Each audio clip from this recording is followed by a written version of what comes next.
Sit. Good. Notice how she sat, and right away I was already ready with the reward. As soon as her butt hit the ground, I rewarded her. I put the reward up by my face so she would look up at me. You don't want to start doing this kind of stuff where the dog looks straight ahead and waits for the giant hand to come out of the sky and feed her, because then she's not paying attention to you. This is central command up here. You want the dog always checking back with you, making eye contact, and she gets a reward for that. If she doesn't, you can even tap her on the head like that. Hey, good. Give her a reward just for looking up. If you don't have a treat, she looks up, or you have her sit or something and you want to reward her. Good when she looks at you, because you want her looking up. You want to keep your back straight, and it's really easy to do. She's a big dog, not a little dog, so you don't have to bend over. Just like this. Good. It's just way better for the training, for having the dog really have the right kind of relationship with you, looking up at you. Good for your back, so you're not always bending over all the time. And it makes the dog take you more seriously if you're doing it this way. Sit is, and all the commands are only said once. We never repeat the commands. Okay, sit.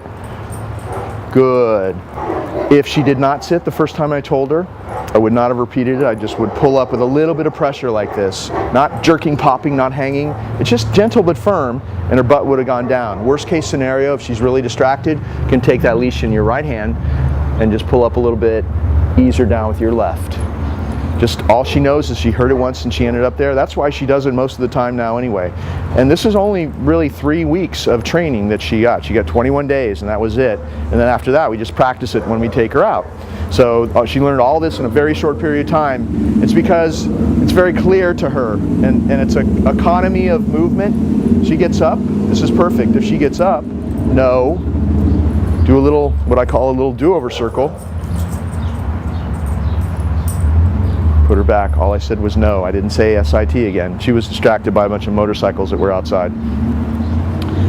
See? You still only said SIT one time. Stay is built in to sit.